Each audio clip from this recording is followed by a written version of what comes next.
Escute bem. Por que é importante toda a igreja entender a graça do Senhor Jesus? Porque você pode estar debaixo de maldição sem saber. Porque se você está na lei, você está debaixo de maldição. Aí tudo que você faz não prospera.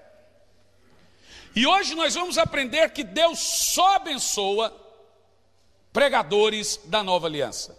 Deus só provê quem está vivendo na nova aliança.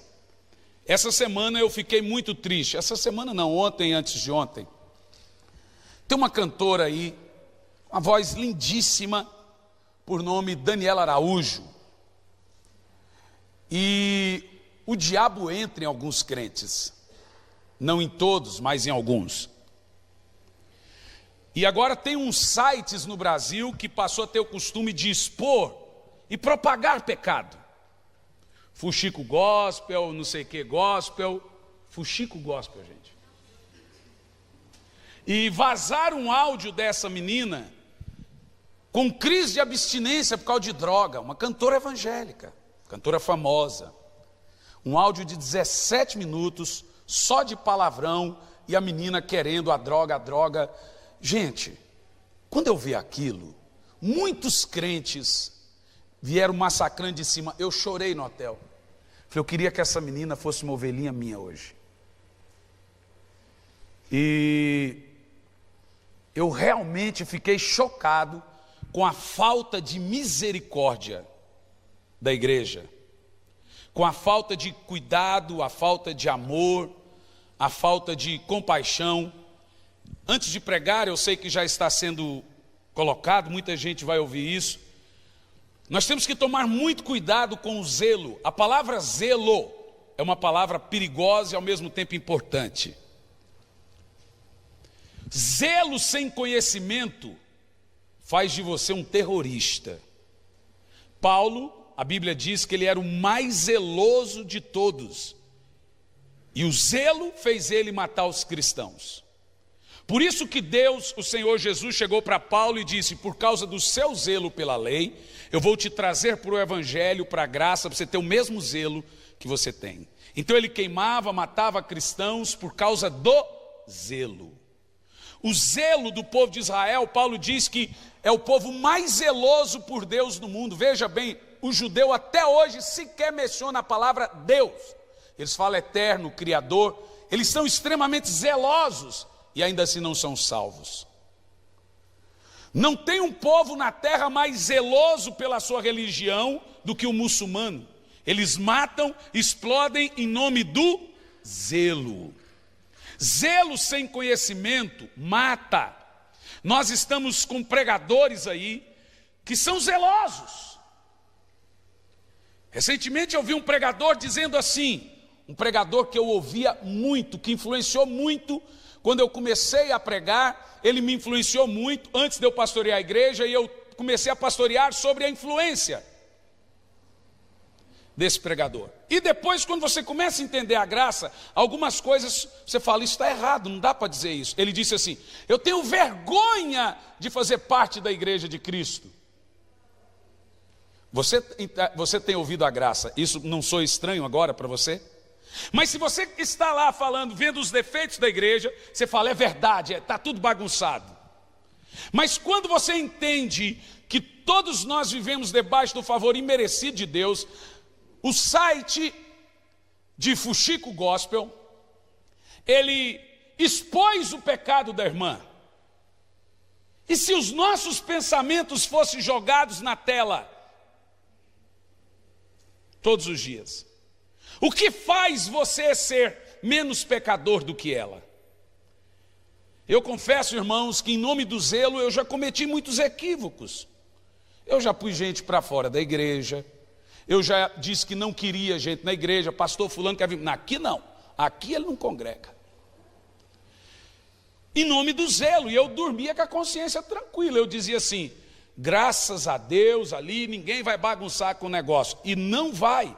Mas eu entendo que quando você faz como Deus, com misericórdia te busquei, com bondade te atraí, as pessoas melhoram e não pioram. Em 4 anos na igreja, nós sempre confrontamos pecados e vamos continuar a confrontar. Só que agora nós misturamos. Agora é confronto, amor e confronto. Antes era só confronto. Agora a gente pôs o amor no meio. Essa é a diferença. Você está entendendo o que eu estou falando? Antes nós nos sentíamos orgulhosos de dar uns gritos com alguns aqui. Hoje nós já não temos tanto orgulho assim. Hoje nós já entendemos que nós estamos melhorando e não piorando. Estamos tendo a consciência de Cristo. Assim como Jesus lidou com as pessoas.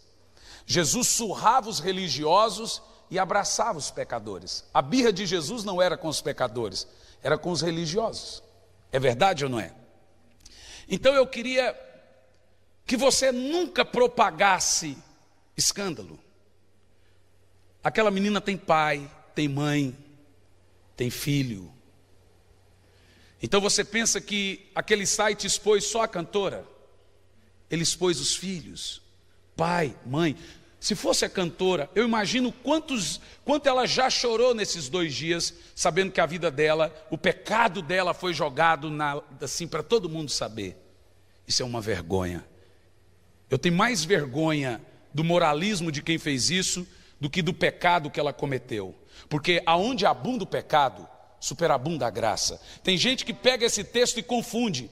Ele diz assim: então, como aonde abundou o pecado, superabundou a graça, tem gente que pensa assim, então vou pecar bastante que aí a graça superabunda. Não, não é isso que o texto está dizendo. O texto está dizendo o seguinte, que aonde tem muito pecado, a graça chega para curar. Aonde tem muito pecado, a única resposta é o favor imerecido de Deus. Aonde o pecado fica terrível, a graça chega e começa a libertar as pessoas. É isso que está dizendo. Então tem gente que está falando, nós vivemos a pior geração do mundo, o que é verdade. Só que se nós vivemos o pior tempo do mundo, a pior geração do mundo, que o povo nunca pecou tanto, tem uma boa notícia. Vai ser o tempo em que a graça vai mais superabundar. Aonde tem muito pecado, tem muita graça de Deus. E eu estou exercitando fé, muita fé mesmo. Eu quero ler para você aqui esse testemunho, para você entender o que eu estou falando. Antes de eu ler esse testemunho, antes de ontem eu estava pregando uma igreja, e bem sentado à minha frente, no culto, antes de começar o culto, o pastor, uma igreja gigante, falou assim, pastor, eu tenho 8 homossexuais na igreja. Eu falei assim, que maravilha. Eles vão ter oportunidade de ouvir a palavra. O pastor estava dizendo, vê lá o que você vai fazer. E eu preguei o favor imerecido de Deus. Na metade da mensagem, eles estavam soluçando de chorar. E aquilo foi mexendo comigo durante a mensagem, porque eu olhava para eles e eu já desconfiava, deve ser eles. E eles choravam, e de repente eu olhei, tinha 2 jovens de mãos dadas à frente, eram 2 lésbicas, e uma colocou a cabeça no ombro da outra, quer dizer, uma só pôs a cabeça no ombro. Não dá para as 2. E elas soluçavam de tanto chorar. De repente, quando nós trouxemos a ideia da justiça de Deus, que quando a pessoa entende que ela é a justiça de Deus, o pecado perde o domínio. Põe para mim o texto, Romanos 6:14. Quando a pessoa desperta para a graça, não é você que luta para deixar o pecado, é o pecado que deixa você. Não foi o povo de Israel que saiu do Egito, foi Deus que os arrancou do Egito. O problema da igreja hoje é que ela não tem identidade e paternidade. Há uma crise de orfandade terrível. Quando a igreja de Corinto estava em pecado, estava tendo incesto na igreja de Corinto, Paulo olha para os irmãos e sabe como ele os corrige? Ele não diz vergonha, vergonha, ele diz assim, eu quero lembrar vocês que vocês são templos do... Ele revelou a justiça. Ele falou, não se esqueçam de quem vocês são. Vocês estão entendendo o que eu estou pregando? Quando a pessoa crê certo, ela anda certo. Agora vamos ler esse texto em voz alta. Porquanto o pecado não pode mais exercer domínio sobre vós. Irmãos, esse texto é um sonho. Quem não sonha em vencer suas crises, suas tentações, suas recaídas? Mas ele vai tentando e não consegue. Aí ele tenta, agora eu vou orar muito. Aí quando ele recai lá embaixo e fala, desisto. Quem não sonha em saber que o pecado perde o domínio? Veja, o Paulo não está dizendo que você vai vencer o pecado. Ele está dizendo que o pecado vai deixar você. O pecado não encontra repouso em quem desperta para a graça, quem desperta para a justiça. Ele faz assim, ó, e sai. E agora aquele crente fala, rapaz, eu não tenho mais apetites para pornografia. Não fiz nenhum tratamento, não tem nenhum jugo, mas de repente perdeu o apetite. Perdeu a vontade de pecar. Diz o texto, o pecado perde o domínio. Que texto poderoso. E diz assim, pois não estáis debaixo da lei, mas debaixo. Então qual é a vitória contra o pecado? A graça. É a graça de Deus. Quando eu fiz o apelo, quem agora quer entregar sua vida a Jesus e mudar completamente o estilo de vida? Os primeiros a levantarem vieram à frente e veio aquelas duas moças. Na frente, diante de todos, uma olhou para a outra e disse, você não é lésbica, você é a justiça de Deus. A outra disse, você não é lésbica, você é a justiça de Deus. A partir de hoje somos amigas. Irmãos, eu fui embora chorando. Escrevi para minha esposa, falei, eu estou extasiado. Eu estou em choque. E aí eu recebi essa semana esse testemunho. Vou ler para os irmãos. Pastor, vou resumir a minha história para você. É grande. Vou ler só parte, fazer uma leitura rápida. Conheci o Senhor há 12 anos. O Senhor, pastor, está com letra minúscula. Conheci o pastor, no caso, há 12 anos. Mas como te explico, comecei a acompanhar todas as suas pregações a partir desse período. E de alguns anos para cá, eu entendi verdadeiramente o Evangelho. Então eu estava vivendo, sem perceber, uma religiosidade. Ela diz assim, quando eu te ouvi, passei a te ouvir, aprendi a ter relacionamento íntimo e sincero com o Senhor. Oro constantemente todos os dias em arrependimento e abandono de pecado. Por 3, 2, 1h30 por dia. Ela está dizendo que todo dia ela tem um tempo de oração, um tempo de intensidade e abandono de pecados. Agora vai ouvindo. E ela diz assim, eu vivo tudo que um cristão deveria viver. De um ano para cá, estou muito angustiada. Não mudei na minha relação com Deus, continuo a orar. Pelo contrário, até passei a buscar mais em oração e quebrantamento. Mas eu não consigo saber o que está se passando. Não consigo entender. Pois há tempos que oro, peço ao Senhor que a vontade dEle seja feita na minha vida. Então penso que tudo o que acontece tem um propósito, é para a glória de Deus. Veja que a menina tem a cabecinha no lugar. Eu confio em Deus e sei que a minha vida está em suas mãos. A minha alma está muito abatida. É como se meu corpo estivesse no automático. Qual o nome disso? Religião. O que existe de crentes no automático? Está na hora de ir para o culto? Ah, eu tenho que orar hoje. Isso é lei. Não há prazer cristão. E ela foi dizendo assim, ó. Automático, né? Fazendo tudo obrigatoriamente. Ando sem fome, fome natural. Perco sono nas madrugadas e aí eu entro em oração. Tenho me prostrado e rasgado o meu coração diante de Deus todos os dias. Não consigo me sentir bem em lugar nenhum. Pior, não tenho vontade nenhuma de falar com as pessoas. Me explica isso. Quantos bons cristãos, fiéis, tementes a Deus, que estão vivendo assim, que estão passando pela vida sem desfrutar da graça e do favor imerecido do Senhor, e agora andam cansativas, sem fome, sem fé, andam no automático. Se não forem para a igreja, se sentem culpadas, então elas vão. Aí a esposa diz para o marido: ei, a gente tem que ir na igreja. Sem apetite espiritual. Esse é um retrato de muita gente. E ela continua aqui, ó. Arde fortemente em mim o anseio pela volta de Jesus. Ela ouviu há 12 anos que ela me ouve pregar. De forma que cheguei a não querer mais estar aqui. Eu já pensei assim muitas vezes. Desejando que o Senhor me tirasse a vida.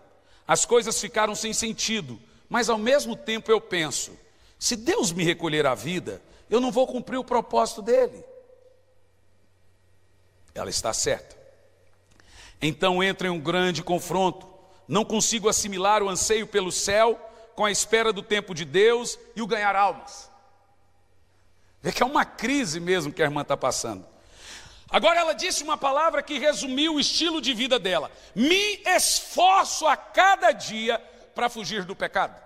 Diferente do que você acabou de ler. A palavra esforço vem de qual aliança? Lei. O esforço para o cristão, ele só tem um propósito: galardão, recompensa. Nunca para vencer pecado, nunca para ser salvo. Você é salvo pela graça. E ela continua: me esforço a cada dia para fugir do pecado, busco incessantemente a Deus e procuro praticar tudo que a palavra nos ensina. Está indo bem. Mas como vou exercer o amor ao próximo se não quero falar com as pessoas? Bom, eu vou para a parte que eu falo com ela, que a carta é grande. Eu olhei para ela: onde você conseguiu meu telefone? É a primeira coisa que eu perguntei. Como você conseguiu falar comigo? Pastor, ela falou: pastor, me perdoe se eu estou incomodando, não falo mais. Eu falei: não, querida, não é isso. Ela pegou no escritório. Aí eu escrevi para ela: querida, eu vou lhe dar 3 tarefas. Não adianta eu falar nada, não vai resolver. Eu falei: eu vou lhe dar 3 tarefas. Você vai ouvir 3 pregações no YouTube e depois nós nos falamos. Vou te passar a ordem exatamente como tem que ser. Digita meu nome e essas mensagens. Ouça nessa ordem. Primeira mensagem: o estilo de vida na graça, sem culpa e o dom da justiça. Tudo bem, pastor? Farei. Ela foi ouvir as mensagens, ouviu tudo. E depois ela voltou. Outra pessoa: pastor, estou extasiada. Aí pôs a carinha. Essas 3 pregações são maravilhosas. Ouvi todas em um dia. Dormi a noite toda sem acordar pela madrugada. Acordei sem a forte angústia que sentia. A fome voltou. Passei o dia bem alegre, interagindo e pensando em tudo que ouvi e aprendi. Incrível como Deus é perfeito. Descreveu o meu estado sem que eu mesmo soubesse. E ela disse: percebi realmente que o erro estava em mim. Maravilhosa graça do Senhor. Eu vou resumir também, que essa é maior ainda. Primeira coisa que eu entendi: eu preciso amar as pessoas e amar a Deus. Resumindo, ela tinha fé na fé dela e ela amava a santidade dela. Tem muita gente que se orgulha do seu estilo de vida cristão. E aí ele não descansa no favor de Deus. Preste atenção nesse texto que nós vamos ler e o que é favor imerecido. Eu quero muito que a igreja desperte para a justiça e você vai triunfar em todas as áreas na sua vida. Chega de um ano bom, um ano ruim, um mês bom, um mês ruim. Eu quero que você vença sempre. Quem quer vencer sempre? Chega, irmão, de montanha russa. Diga amém. Vamos ler o texto, 2 Coríntios 3, do verso de 5 a 11. E hoje você vai entender que se você não está na graça, você está debaixo de maldição. E debaixo de maldição ninguém prospera, ninguém vence, ninguém ganha, ninguém conquista. Então a sua pergunta tem que ser a minha: Senhor, me revela se eu estou na lei ou estou na graça. Eu estava em um dos países pregando e recebi a notícia que um dos irmãos, uma das irmãs nossas, um dos irmãos nossos caiu em pecado. Foi isso. O pastor Samuel falou: cara, aconteceu isso. Eu chorei por umas 2 horas. Porque quando eu chorei, falei: Senhor, o que eu estou fazendo de errado? Há 5 anos eu prego arrependimento, há 5 anos eu prego a volta de Jesus, prego o céu, prego o inferno, e o povo não para de pecar. Eu disse a Deus, que o Senhor me mostre como fazer o povo vencer. Não é falta de confronto, todo mundo aqui concorda com isso. Me mostre. E fui dormir.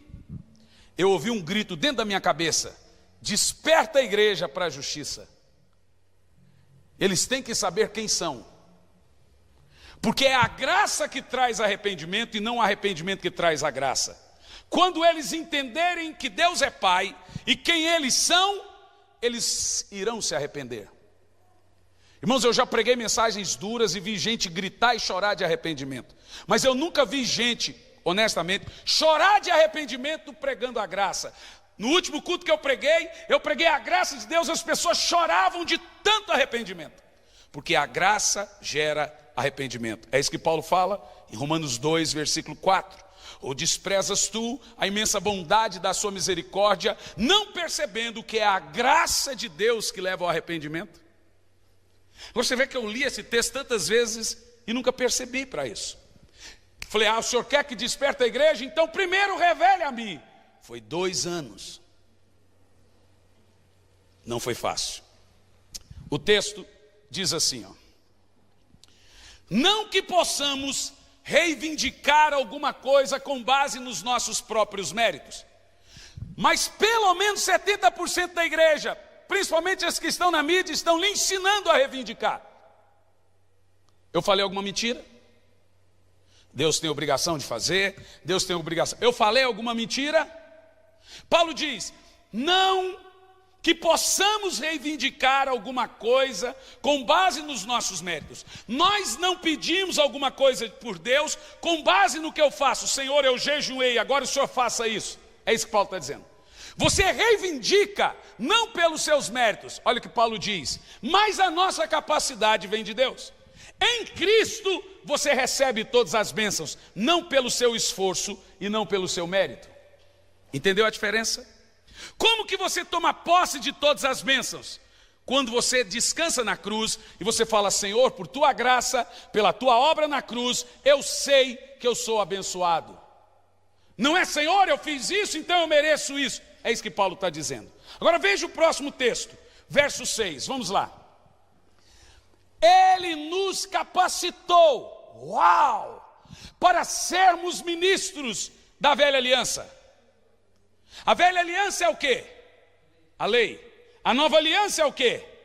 A graça. O texto diz: ele nos capacitou para sermos ministros de uma nova aliança, não da letra, mas do Espírito.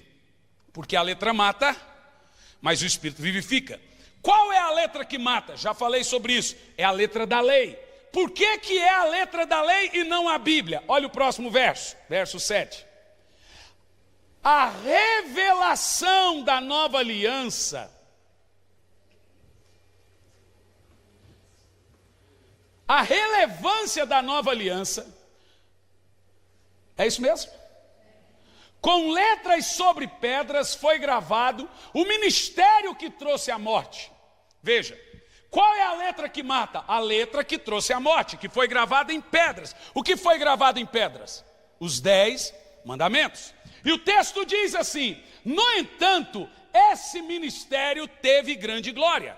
Paulo está dizendo, o ministério da lei, o ministério da morte, da lei, ele teve a sua glória.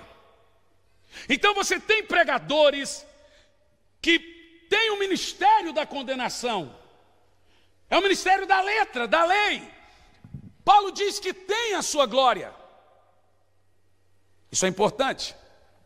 Olha para mim. Tem duas figuras na Bíblia que são importantes você saber. Uma é chamada de profeta, a outra é chamada de sacerdote. As duas figuras têm total importância no contexto da graça. E vou lhe explicar como isso funciona.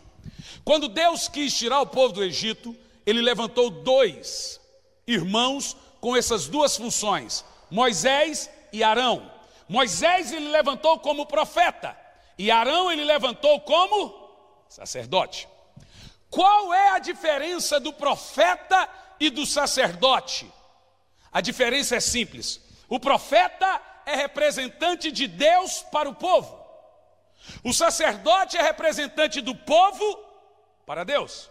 Diríamos que o profeta é um promotor. E o sacerdote, um advogado. Vai ouvindo. O profeta na Bíblia, muitas vezes parece que ele está contra o povo. Porque ele é inflexível.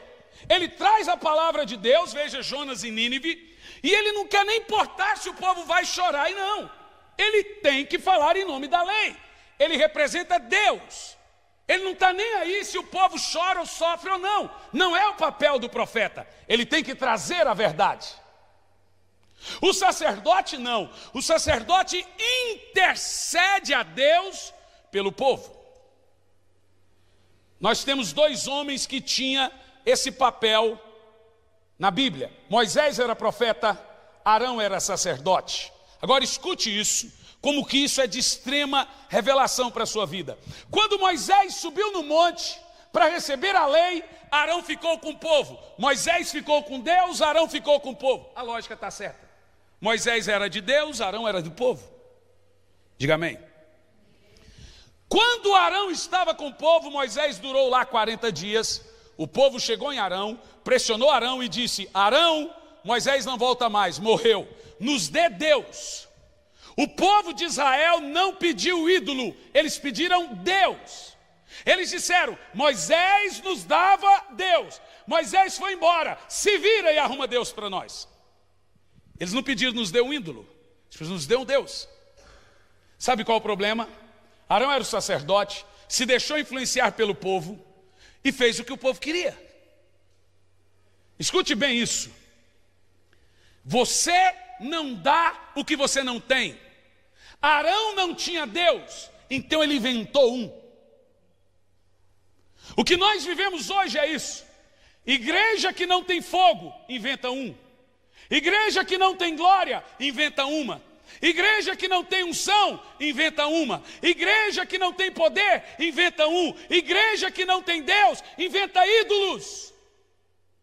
Você não dá o que você não tem. Arão deu ídolo para o povo. O povo pediu Deus, Arão deu ídolo. É muito difícil quando o sacerdote da igreja não tem a visão de Deus. Ele começa a criar falso fogo, falsa unção, falso poder, falsa glória, falso tudo. Porque você não dá o que você não tem. Agora escute isso. Jesus, ele veio à terra com os dois ofícios. Uau! Fala uau! Jesus foi profeta e sacerdote. Como profeta, ele exigia a justiça de Deus. Como sacerdote, ele satisfazia a justiça de Deus. E agora Jesus como profeta e Jesus como sumo sacerdote, ele fez uma aliança consigo mesmo. Como Deus, ele se irou. Como homem, ele esteve debaixo da ira. A Bíblia diz que pelas suas pisaduras nós fomos sarados. Quando eu leio para você sobre as pisaduras de Jesus, você foi sarado, o que você entende? Todo mundo entende o que eu vou dizer. A minha esposa disse isso, o pastor Samuel disse isso. As pisaduras são as feridas nas suas costas. Não é? E você imagina que as pisaduras de Jesus era o caso dos romanos ter chicoteado ele? Não é. A Bíblia diz que as pisaduras de Jesus é resultado da ira de Deus sobre ele. Escute bem. Olha o que diz a Bíblia. Jesus foi ferido dos romanos. Ferido dos judeus. Ele foi ferido de quem? De Deus. Diz a Bíblia que Jesus foi ferido de Deus. As pisaduras de Jesus, quem provocou foi o Pai. Eu sei que ele usou as mãos dos romanos, mas veja, quando um filho é passivo de disciplina, quando o filho descumpre os mandamentos do pai, o pai pegava, hoje nem tanto, uma vara e surrava. Agora, Jesus levou no corpo dele toda a sua desobediência. E o pai pegou o chicote dos romanos, diz a Bíblia, agradou o pai moê-lo. E o pai começou a surrá-lo através dos romanos e provocar as suas feridas. E diz a Bíblia que ele foi ferido de Deus. Como profeta, ele obedece e se ira. Como sacerdote, ele recebe as pisaduras. Então diz a Bíblia, porque não temos nós um sumo sacerdote que não se compadeça de nós. Jesus é o seu intercessor. Ele é o seu representante legal. Ele é o seu intercessor. O caminho direto ao Pai. Toda vez que chega uma acusação contra você na cruz, Jesus disse, eu cravei. Não há acusação, não há condenação. E essa é a figura do sacerdote. Agora me escute bem. Diz o texto que a lei é o ministério da morte. Você sabe, quando a lei veio, em Êxodo 20, no dia que a lei veio, 3.000 pessoas morreram. A letra mata. No dia que o Espírito Santo desceu, 3.000 pessoas aceitaram Jesus. O Espírito vivifica. No primeiro milagre de Moisés, ele transformou a água em sangue. Resultou em morte. A letra mata. No primeiro milagre de Jesus, ele transformou a água em vinho. Para um casamento resultou em alegria. O Espírito vivifica. Todos os milagres de Moisés resultaram em morte. Quando o cordeiro derramou sangue na lei, os primogênitos morreram. Quando o cordeiro derramou sangue na graça, todo o que crê é salvo. A letra mata e o Espírito vivifica. Aleluia. E diz assim, esse ministério veio com tamanha glória, a glória da lei, tamanha glória que os filhos de Israel não conseguiam olhar a face de Moisés. Está dizendo que a lei veio em glória, de tal maneira que o povo de Israel nem podia olhar para Moisés. Agora escute isso. Por causa do resplendor do rosto, mesmo que o brilho estivesse indo embora. Essa é a glória da lei. Agora vem a glória da graça. Próximo texto. Não será o ministério do Espírito mais glorioso ainda? Próximo texto. Vai lá. Verso 9. Ora, se o ministério que trouxe condenação é glorioso, a lei é um ministério que condena. Quanto mais glorioso é o que produz a justificação. A graça é maior do que a lei. Vamos ler mais? Vai lá. Porquanto o que no passado foi glorioso, agora não tem o mesmo esplendor, quando comparado com a graça, com a glória insuperável. Prossegue. E se o esplendor que estava dissipando se manifestou em glória, quanto maior será a glória da graça que permanece para sempre. Pode continuar. Sendo assim, visto que temos essa qualidade de fé, expressamos medo. expressamos condenação, expressamos o zelo sem conhecimento, expressamos o que, gente? Confiança. Levanta a sua mão. Expressa uma palavra de muita confiança para o seu papai, o do céu. Expressa aí. Você está diante de um pai que quer brincar com você, no bom sentido. Vem aqui no colo do pai, filho. Não é medo, é confiança.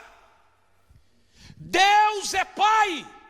Aquele Deus da lei é um Deus rígido. E por que o Deus da lei é rígido? Porque a lei não pode flexionar. E escute isso. Preste atenção. Deus fez 3 alianças específicas. Escute bem. Ele fez uma aliança com Adão. E toda aliança, Deus faz algo e você tem algo a fazer. Na aliança de Deus com Adão, Deus disse para Adão: eu vou ser um pai para você, mas não coma da árvore que está no meio do jardim. Qual era a parte de Deus? Ser um pai. Qual era a parte de Adão? Obedecer e não comer a árvore. Adão comeu a árvore, quebrou a aliança. Na aliança de Deus com Israel, Deuteronômio 28, primeiro, Deus diz: se me obedecerdes, guardares os meus mandamentos, eu te abençoarei com todas essas bênçãos, virão por 7 caminhos fugirão, te colocarei por cabeça e não por cauda, emprestarás a muita gente e não tomarás emprestado, se me obedecer. Veja que a aliança de Deus com Israel funciona o seguinte: você me obedece e eu te abençoo. Você cumpre os 10 mandamentos e eu te abençoo. A parte de Deus é abençoar, e a parte de Israel, cumprir os 10 mandamentos. Você percebeu que em toda aliança, você faz algo e Deus faz algo. Agora vem a aliança da graça. Toda aliança, você tem que fazer algo. Deus fez uma nova aliança, na cruz. Qual é a nossa parte nessa aliança agora? Quem se arrisca? Responda. Você não tem nem noção? Uau, quem falou isso? Parabéns, Tata. A nossa parte na aliança da graça é crer em Jesus. A parte de Adão era não comer da árvore. A parte de Israel era obedecer os mandamentos. A parte nossa na graça é sempre crer na obra da cruz. É sempre se voltar para Cristo. É sempre crer no sangue de Jesus. É sempre crer no seu trabalho. É sempre crer na sua ressurreição. É sempre crer que nele podemos todas as coisas. Quando você duvida, você quebra a aliança. Então, como se quebra a aliança na graça? Não crendo em Jesus. Esse é o pecado hoje em dia. Põe para mim João 16, versículo 8. Eu vou te mostrar que o Espírito Santo está dentro de você para que você não quebre a aliança da graça. E a Bíblia chama isso de pecado. João 16, já voltamos ali, nos versículos 8, Evangelho de João. Quando então ele vier, convencerá o mundo do pecado, da justiça e do juízo. Vocês me viram muitas vezes pregar aqui, que o Espírito Santo é uma campainha, que toda vez que você peca, ele vem, pecou. E com isso vocês me ouviram pregar aqui que ele está lhe convencendo do seu pecado. Não existe campainha nenhuma. E eu vou mostrar para você na Bíblia que o Espírito Santo não está aqui, pecou, errou, fez isso. Pastor, mas está escrito ali que ele convence do pecado, da justiça e juízo. Sim, se você leu só esse texto. Mas olha Jesus explicando o que é cada um deles. Próxima parte. E eu quero que você leia em voz alta. Vai lá. Do pecado, porque não crê em mim, em Jesus. Uau, isso é libertador, não é, gente? Agora veja que na nova aliança existe um pecado que o crente comete. Quando ele peca é porque não crê. O primeiro e o maior pecado do cristão é não crer na justiça, na obra da cruz. Aí ele peca. Diz a Bíblia, não é dos pecados, o Espírito Santo não está lhe convencendo dos pecados, é no singular, do pecado, de não crer em mim. Toda vez que você não crê na obra da cruz, você peca. Eis, então nunca mais diga pim. É o contrário. Sabe como que o Espírito Santo faz? Primeiro, ele fala, ei, você está caindo da cruz. Ei, crê em Jesus para vencer esse pecado. Ei, olha a cruz, ele está lhe levando de volta à fé, convencendo você que você está prestes a cometer um pecado de não crer em Jesus, na sua obra da cruz. Aí vem o próximo texto, vai lá. E da justiça. Qual que é a justiça? Toda vez que você peca, o Espírito Santo vem no crente e lembra quem você é. O que é que Paulo falou aos Coríntios? Não se esqueçam que vocês são templo. Paulo lembrou a identidade deles. Paulo não trouxe condenação, ele trouxe justiça. É o pai que olha para o filho e fala assim, eu disse da outra vez, ei meu filho, tu é tão inteligente, por que te comporta como um burro? Você é um salvo, por que te comporta como um adúltero? Você é a justiça de Deus, por que te comporta como alguém que não é? Você entendeu o que eu estou dizendo? O texto é tão óbvio. Justiça, porque não me verão mais. Jesus está dizendo, enquanto estou aqui, eu julgo vocês, eu só advogo vocês, mas eu vou embora, vocês vão sentir só. Mas toda vez que vier o acusador, nós vamos ler agora, o Espírito Santo vai dizer assim, tu não é esse mentiroso, tu não é esse adúltero, você é a justiça de Deus.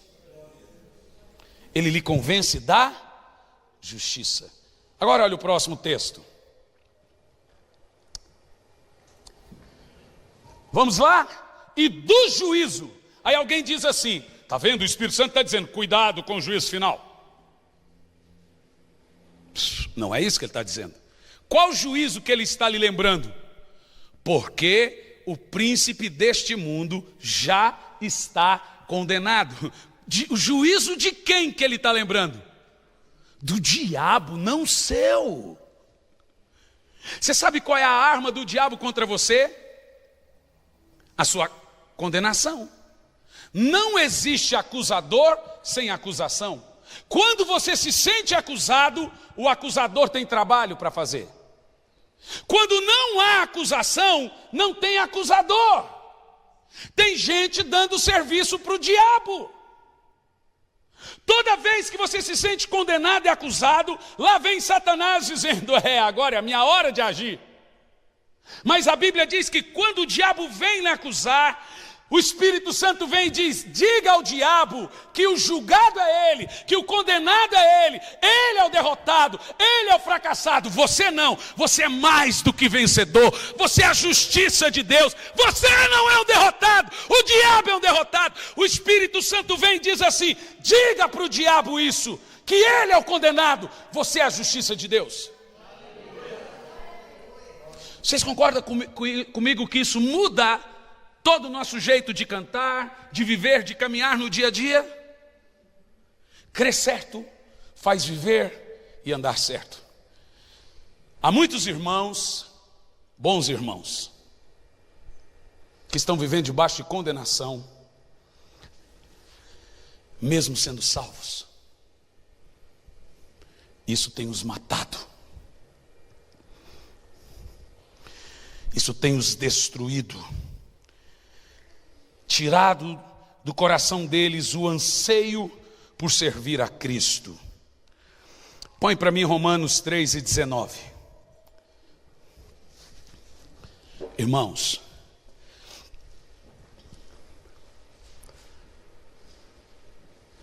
Deus só abençoa ministros da nova aliança. Paulo diz, ele nos capacita por sermos ministros da nova aliança.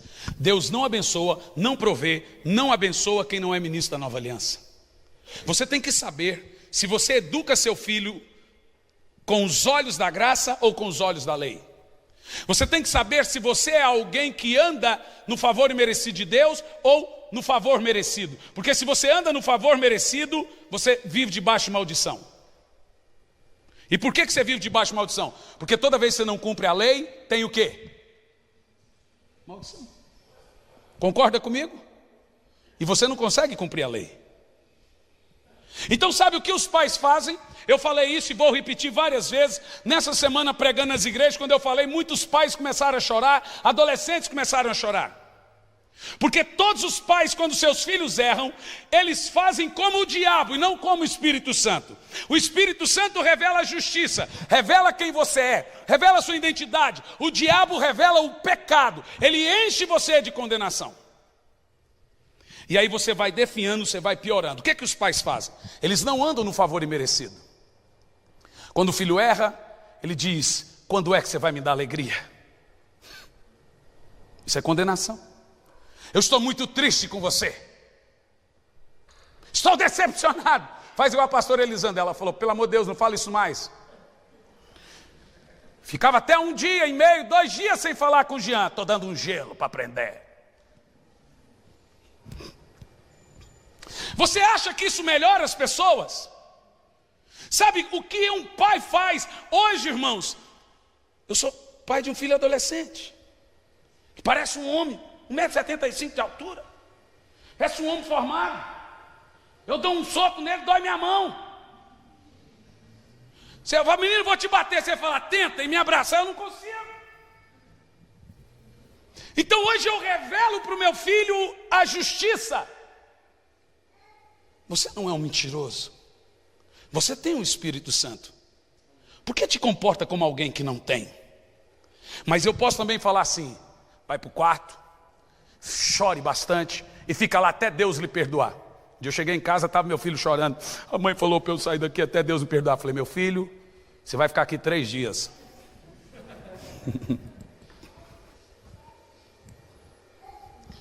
Vamos fazer um teste se você vive no favor imerecido, na graça ou na lei aqui. Só um. Não fique em crise, não. Inclusive essa crise é boa. Eu tive ela. E você tem que estar muito na graça de Deus para chegar e começar a reverter.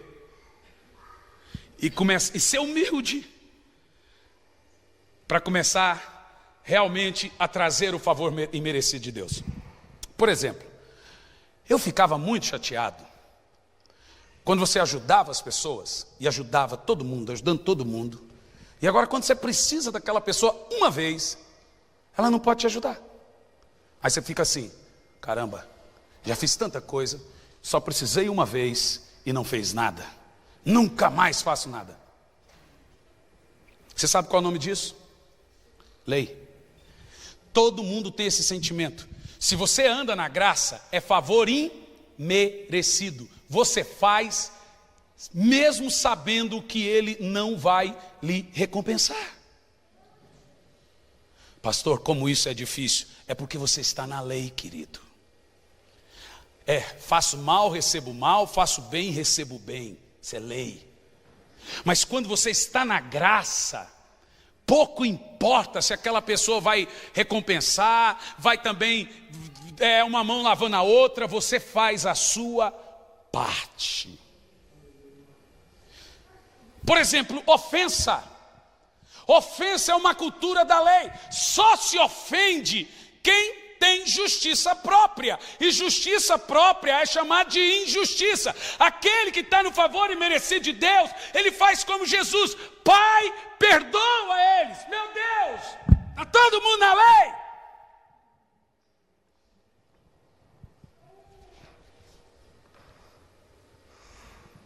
Pastor, o senhor está pregando a graça porque já está me confrontando.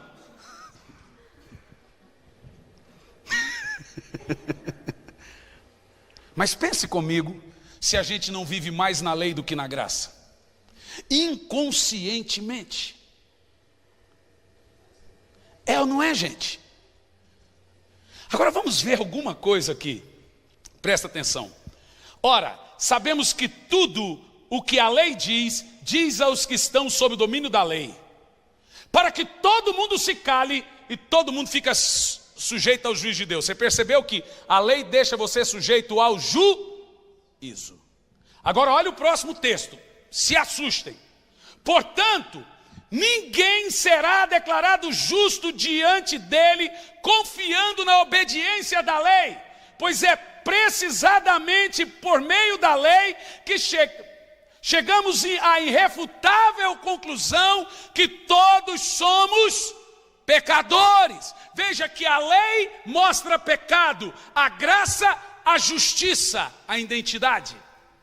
A graça faz você olhar para Jesus, a lei faz você olhar para o seu pecado. E tem que ser assim. Agora veja Romanos 4, isso aqui que eu vou ler com você. É assustador. Por que que a ira de Deus vem sobre as pessoas? Escute, a Bíblia não diz que Deus é ira, mas a Bíblia diz que Deus se ira. Mas a Bíblia diz que Deus é amor. A ira não é a essência de Deus, o amor é. Deus se ira, mas ele não é ira. Mas o que faz uma pessoa provocar a ira de Deus? Tem gente que vai dizer que é o pecado. Vamos ver. Romanos 4, versículo 15. Lê em voz alta, isso eu quero que você leia em voz alta. Por favor, vai lá. Porque o pecado produz a ira. Porque a lei opera, é por causa da lei que Deus fica. E por que Deus se ira? Porque quem está na lei, ele tem que cumprir toda a lei. Fica assistindo aquela televisão dos irmãos que guardam a lei, todo dia pensando que é evangelho. Você vai ver onde você vai parar. Fica assistindo, e eles estão lá, e agora eles viram que tem muitas igrejas despertando para a justiça, e eles estão tentando provar que você tem que guardar o sábado, que você tem que guardar a lei, e tem gente ouvindo isso e morrendo, porque a lei produz morte.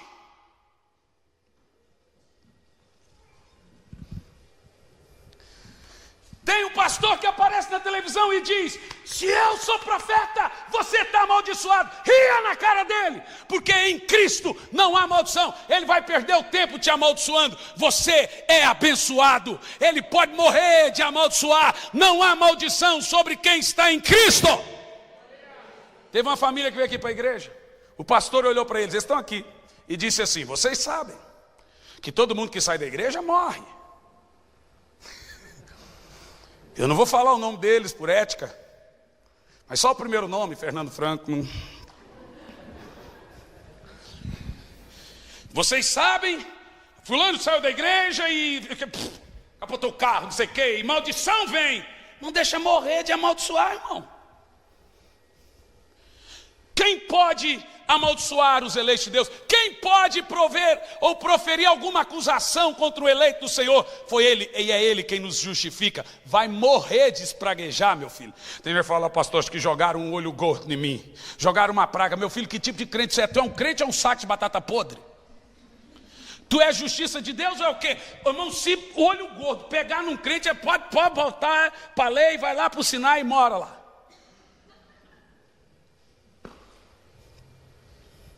Diz a Bíblia que Deus se ira toda vez que o homem volta para a lei, mas não consegue cumprir a lei. Então, quando ele está na lei e não cumpre a lei, porque a lei é de Deus, ele desobedece a Deus. A isso traz a ira de Deus. É poderoso. Mas agora eu quero concluir. Não é verdade. Diga bem alto comigo. Não estamos debaixo da lei. Pastor, me prove que não estamos debaixo da lei. Eu vou te provar com toda a Bíblia que você puder ler. Eu quero que você se sinta livre. De alguma maneira nós colocamos o nome dessa igreja de Preciosa Graça e nem sabíamos o que Deus iria nos dar. Não foi por querer, irmãos. Mas Deus é bondoso. Hoje nós sim estamos vivendo na preciosa graça de Deus. Olha esse texto de Romanos capítulo 10, no versículo 4. Vamos ver, tem pastor aí pregando na televisão, naquela canal inteiro, dizendo que não, a lei não acabou. Esse povo não lê Bíblia. Olha o que diz a Bíblia. Lê em voz alta. Não, o que é isso? Vocês não jantaram? Vamos lá. Porque o fim da lei é Cristo, para a justificação de todo o que obedece. Você está na lei? Não está na lei. Em Cristo, toda a velha aliança acabou. Por que em Cristo acabou a velha aliança? Porque Jesus, como homem, cumpriu toda a lei. Enquanto um homem não cumprisse toda a lei, não podia acabar a lei. Então Jesus foi o único que cumpriu toda a lei. Então agora ele diz: Pai, está satisfeito? E ali ele satisfez a justiça de Deus. Então Deus brada e diz: estou satisfeito. Diga amém. Vamos ler mais um texto. Hebreus capítulo 8, dos versos de 6 a 8. Esse é um dos textos mais reveladores que você vai ler na sua vida sobre a graça de Deus. Contudo agora, Jesus recebeu um ministério ainda mais excelente que os dos sacerdotes, os sacerdotes da lei. Assim como também a aliança da qual ele é o mediador. Aliança muito superior à antiga. Eu amo a graça. Pois que é fundamentada em promessas excelsas. Agora olha o próximo, vai lá. Ora, se aquela primeira aliança não tivesse imperfeição, Deus encontrou falha na lei. Mas a falha da lei não é a lei. A falha da lei é os homens que nunca conseguiu cumprir.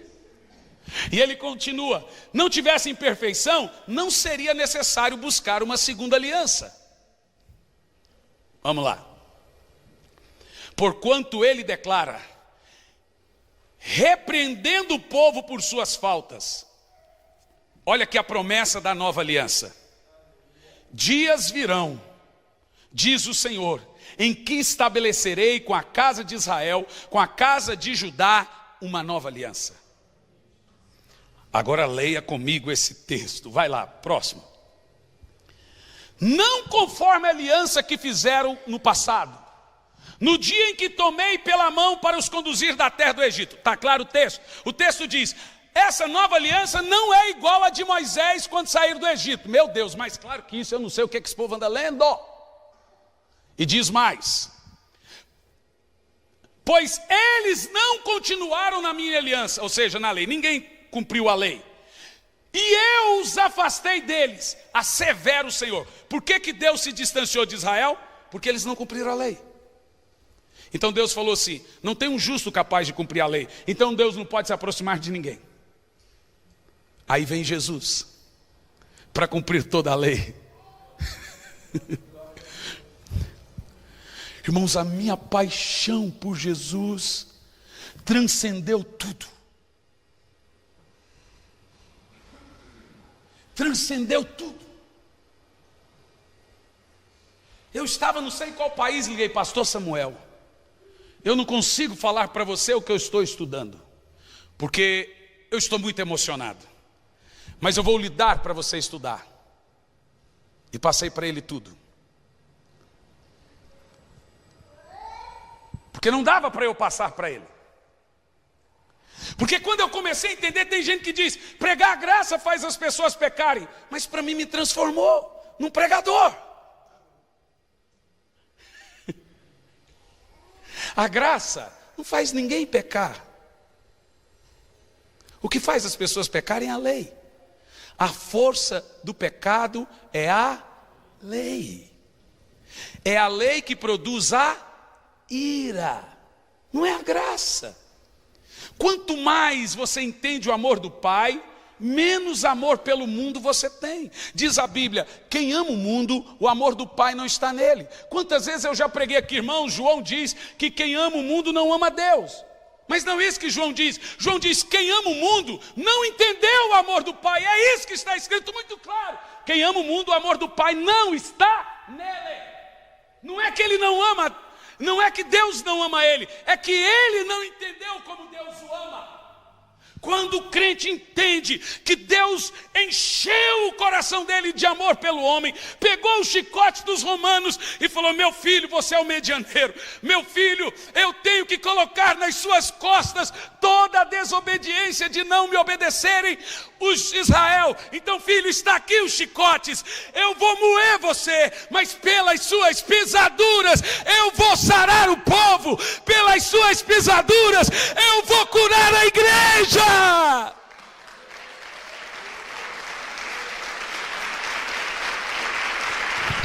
Meu Deus, que verdade! Aleluia! Diz a Bíblia: pois eles não veja o verso 10. Quem gosta de ler bastante a Bíblia? Tem gente que não gosta, diz que é cansativo. Você ocupa sua mente com Netflix. Você ocupa sua mente digitando no WhatsApp. Tem mais letra do que isso. Você ocupa sua mente agora com uma coisa que edifique. Ai, pastor, eu tenho que pensar muito. Você queria o quê? Tu é tonto? Se você é justiça de Deus, por que te comporta como um tonto? Claro que tu tem que pensar muito. Diz assim, ó: esta é a nova aliança que farei com o meu povo, o povo de Israel. Verso 10. Passado a velha aliança, garante o Senhor, meu Deus, que coisa tremenda, gravarei agora a minha lei na sua mente. A graça não é os 10 mandamentos na sua mente, é a nova aliança na sua mente. A lei da graça é a fé. Então agora Deus põe a fé dentro de você. Ele diz: gravarei a minha lei na sua mente e as escreverei no seu coração. Lembra quando a Bíblia diz: se crê com a mente e confiar de todo o coração que Jesus é o Senhor, então você sabe. Aonde que a graça está gravada em você? Assusta não, irmão.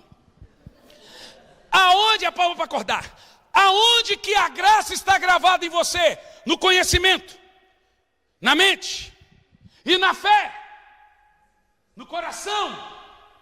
Diga amém. Amém. E ele diz assim: e eu serei seu Deus e eles serão meu povo. Está falando de nós. Nós estamos lendo aos Hebreus. Agora, próximo texto, vai lá. Ninguém jamais precisará o seu próximo. O quê? Nem o seu irmão dizendo: ei, vai conhecer a Deus. Ei, vai orar. Ei, vai jejuar. Ei, vai para a igreja. Você está vendo como as pessoas não entenderam ainda a graça? Você tem que ficar insistindo com o irmão: irmão, você assumiu da igreja, irmão. Irmão, cadê o seu amor por Jesus, irmão? Todos me conhecerão, desde o menor até o maior. Olha o próximo texto. Pois eu, lembra que lá na lei o Senhor diz: visitarei os pecados dos pais aos filhos, até a 3ª e a 4ª geração. Deus não inocenta o culpado, toda alma que pecar, essa morrerá. Lá na lei ele disse isso. Agora olha o que ele diz agora nessa nova aliança que ele produziu para nós: perdoarei a sua malignidade e não mais lembrarei de seus pecados. Lá na lei ele disse: não me esqueço dos seus pecados. Na graça ele diz: não me lembro de nenhum mais. Sabe por quê? É a lei da dupla punição. Você não pode mais levar os seus pecados, e Deus não pode mais se irar com os seus pecados. Sabe por quê? Porque senão seria uma dupla punição. Jesus já foi punido pelos seus pecados, passado, presente e futuro. Quando eu falo isso: como assim, pastor? Então tudo que eu peco agora está perdoado? Olha para mim: pastor, isso é perigoso. Não, não é perigoso. Todos os pecados da cruz que Jesus levou na cruz eram futuros. Você não tinha cometido nenhum pecado ainda, ele já tinha perdoado. Então deixe-me te dizer: todo dia que você pecar e se arrepender, o céu provê o seu perdão. Por isso que ele morreu. Então, o que leva ao perdão de pecados é o arrependimento. Na lei, nem se arrependendo você era perdoado. Na graça, toda vez que você se arrepende, o céu provê o seu perdão. Entendeu? Então são pecados passado, presente e futuro. Deus tem provisão de todos os seus pecados a todos que se arrependem. Qual é o nome disso? Graça de Deus. Que texto poderoso, não é, irmãos? Eu vou ler o último texto para irmos para o final. Gálatas 3, dos versos de 5 a 14. E você vai entender a seriedade de não caminhar sobre esse espírito. Agora sim você vai falar, meu Deus, todo dia falar, Senhor, eu quero andar debaixo do favor imerecido. Olha esse texto, de 5 a 14. Aquele que vos dá o seu espírito e que realiza milagre entre vós, será que ele faz pelas obras da lei ou pela palavra da fé? Responda, é pela fé ou pela lei os milagres? Pela fé. Próximo verso. Considerai, pois, irmãos, glória a Deus, nós ofertamos e dizimamos com essa ideia. Olha aqui, ó. Considerai, pois, o exemplo de Abraão. De quem? De Malaquias? De João Batista? De Moisés. Exemplo de quem? De Abraão. Olha o que diz o texto. Ele creu em Deus e isso lhe foi creditado como justiça. Não teve nenhum mandamento para Abraão e ele creu. Ele estava debaixo do favor imerecido de Deus. Olha esse próximo texto, vai lá. Esteja certos. Hora que eu ler, recebe essa palavra como pura e profética para você.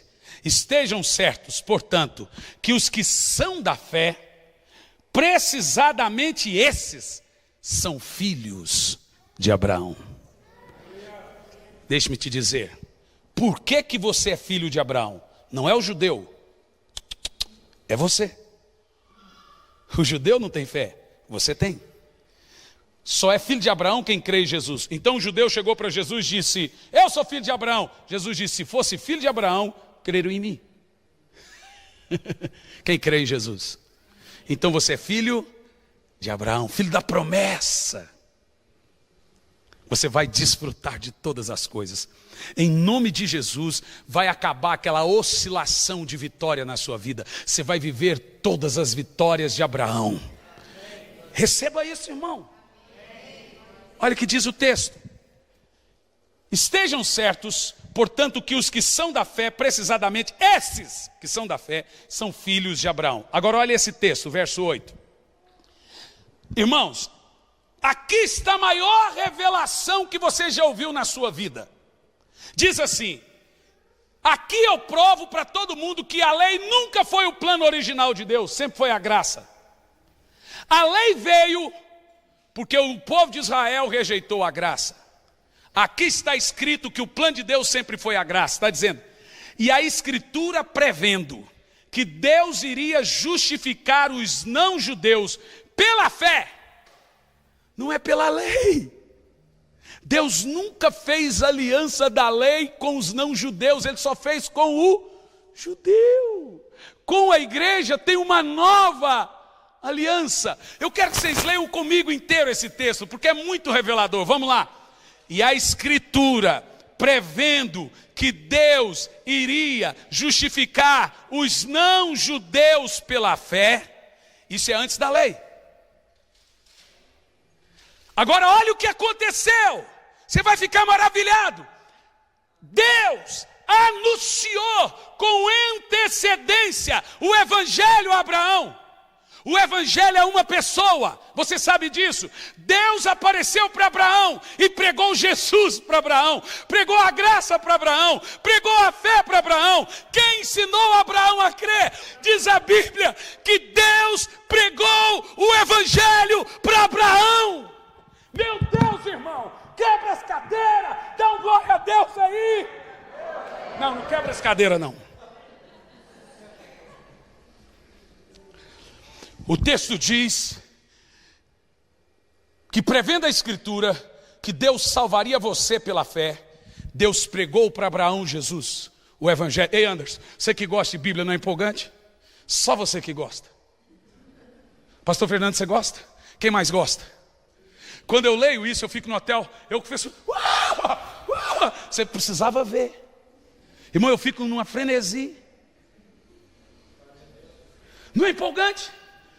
Deus aparece para Abraão e evangeliza Abraão. Então Deus diz: Abraão, eu quero falar para você de Jesus Cristo.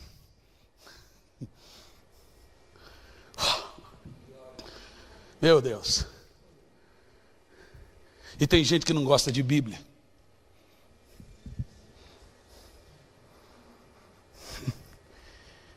Diz a Bíblia que Abraão foi o primeiro a receber o Evangelho. E por que Abraão recebeu o Evangelho? Por causa dos judeus? Por causa dos não judeus.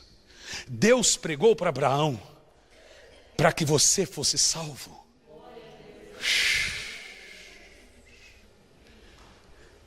O plano de Deus sempre foi a graça. Como eu fico tão feliz com essa verdade e tão triste como demorei tempo para conhecê-la.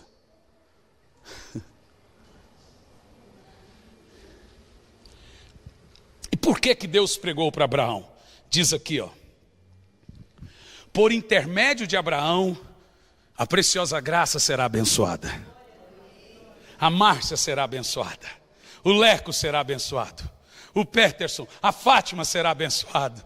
Todos serão abençoados. Por intermédio de Abraão, você não precisa andar em derrota. Veja, eu não estou pegando promessa para Israel, eu estou pegando promessa para a igreja. Deus disse que essa bênção de Abraão pularia os judeus e chegaria até nós, os não judeus. Você quer andar em vitória? Desperte para a justiça. Igreja do Senhor, desperta para a justiça. Saia do jugo. Saia dos preços, sacrifícios. Esse dia eu vi um cara pôs 1 litro de água nas costas e subiu no monte. Eu vou pagar o preço por você. Que raio é isso, irmão? Vocês já viram isso? Irmão, me esgota.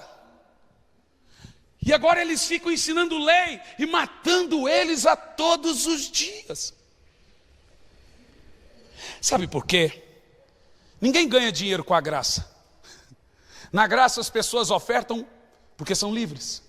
Na graça as pessoas dizimam porque são livres. Na lei você diz: irmão, se você não dizimar, o devorador entra no seu liquidificador, entra no seu carro, desgraçado. Se você não dizimar, a sua empresa vai para os infernos. E o cara começa a ficar com medo. Fala: pastor, eu tenho que dizimar, está tudo errado. É verdade. Se você tem esse dízimo com essa condição, dá tudo errado mesmo. Mas quando você prega a graça, o irmão pega o dízimo dele e fala assim: eu sou filho de Abraão. Você entendeu o que eu disse? Ele sente alegria de falar: Deus pregou para Abraão, para esse evangelho chegar a mim hoje. Não é jugo, não é peso. Na graça, ninguém domina ninguém. Por isso que pregar a graça destrói o sistema. Então, a lei escraviza, a graça nos torna livres. Próximo texto. Desse modo, os que são da fé são abençoados juntamente com Abraão, o homem que realmente creu. Quem aqui quer ser abençoado? Abraão foi abençoado. A Bíblia diz que você tem todas as bênçãos de Abraão. Eu te pergunto, a igreja está vivendo isso? Por quê? O que você não entende, você não desfruta. A Bíblia diz que todos que são da fé, irmão, tudo que você for fazer, faça por fé. Se você é da graça e vive no favor imerecido, a gente não precisa aqui ficar insistindo para você trazer 1 quilo de alimento. Enxugando gelo.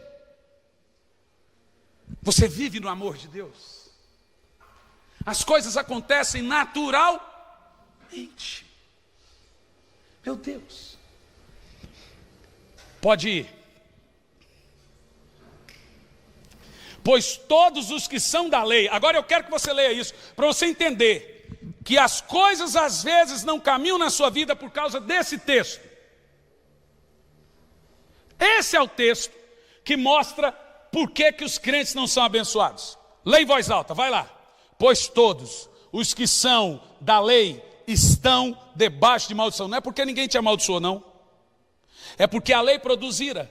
Quando você não cumpre, vem maldição. Mas Paulo não disse: alguns que estão debaixo da lei estão debaixo de maldição. Ele disse todos. Não sei se é Paulo. Não, aqui é Gálatas, é Paulo. Por que todos? Porque Paulo sabe que ninguém cumpre a lei. Então ele diz, todo mundo que vive na lei está debaixo de maldição. Fica assistindo o programa dizendo, tem uns irmãos mandando WhatsApp. Pastor, eu vi um negócio aqui na televisão e o pastor disse isso. Eu, qual televisão? Essa. Eu falei, irmão, você está de brincadeira. Pô, irmão, me ajuda. Não, o pastor disse que a gente tem que guardar o sábado. Guarde então. Você vai ver, se você cumpre a lei, você está o quê? Está o quê? Faça isso, irmão. Eu prefiro hoje ser sacerdote do que profeta. Eu prefiro ser advogado. Deus tem, irmãos. Você sabe que sempre a minha crise foi essa. Cheguei numa igreja essa semana e o pastor disse, você não tem cara de pastor. Eu disse assim para ele, a Bíblia não manda eu ter cara de pastor. A Bíblia manda eu ter um coração de pastor. Foi...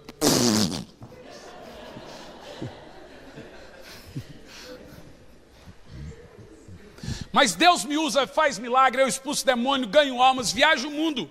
Mas a minha crise é, Senhor, me dá um coração igual ao teu, um coração de pastor. E aí o Espírito Santo enche a cabeça e diz, desperta para a justiça, você vai entender o meu coração.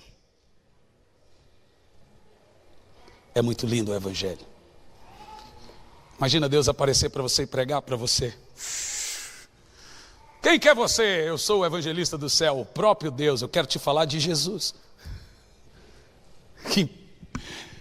Todos os que são da lei estão debaixo de maldição. Porque está escrito, maldito todo aquele que não pratica todos os mandamentos para o guardar. Prossegue o texto. É portanto evidente que diante de Deus ninguém é capaz de ser justificado pela lei, pois o justo vive pela fé. Qual é a nossa parte então na graça? Qual é a nossa parte na graça? Eu quero que você levante a sua mão e diga, Senhor, aumenta a minha fé. Quem quer viver pela fé? Diga, eu quero viver pela fé. Eu quero viver pela fé. Fique em pé no seu lugar. Márcio, vem aqui o irmão do louvor para aparecer que está terminando. Romanos 11, versículo 6, esse é o último texto que eu quero ler com você e vamos terminar. Alguns ainda podem dizer, pastor, mas não dá para pôr um pouquinho de lei? Tipo assim, não ser só graça. Eu tenho recebido essas perguntas. Pastor, põe só um pouquinho para não virar bagunça. Uma anula a outra. Olha o que diz Paulo. Lê em voz alta, vai lá. Romanos 11, 6. 11 e 6. Leia. Porque se é pela graça, já não é mais pelas obras. Caso fosse, a graça deixa de ser graça. Dá para misturar? Responda. Agora levanta a sua mão e diz bem alto, eu sou livre. Bom, dá um suspiro e fala, eu estou na graça. Graça não é força para pecar.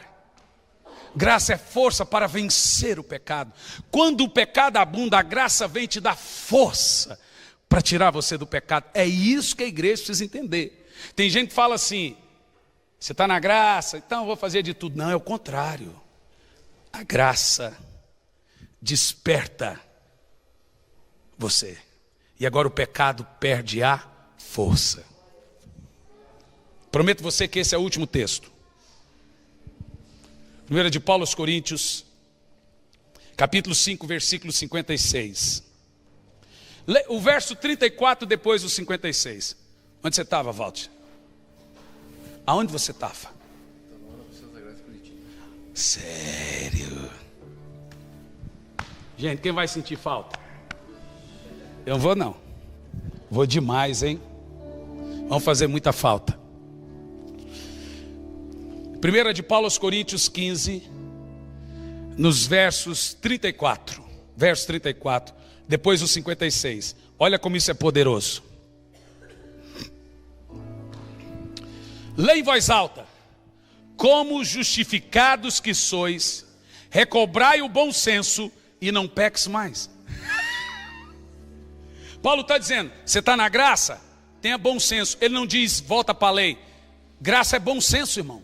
Tenha bom senso e para de pecar, rapaz. Você está entendendo que as pessoas não entendem a graça? Agora olha o verso 56. Lê em voz alta. Porquanto o aguilhão da morte é o pecado, e o poder do pecado é a graça. É a lei. Por que as pessoas pecam? Quanto mais lei, mais pecado. Quanto mais graça, mais a graça vence o pecado. O Senhor disse, com misericórdia te busquei, com bondade te atraí. Quando você encontrar um irmão afundado no pecado, comece a fazer como Deus fez com Abraão. Prega o Jesus da cruz para ele. Não pregue a lei, prega Jesus. Faça ele recobrar o bom senso. Faça como Paulo. Você é templo do Espírito. Querido, você não é esse fracasso. Por isso que vendo o negócio da menina lá, cantora gospel, em crise de abstinência de droga, falando palavrão, está sem bom senso. Paulo diz, recobre agora o bom senso. As pessoas estão pecando por não entenderem a graça de Deus. Senhor, nos ajude.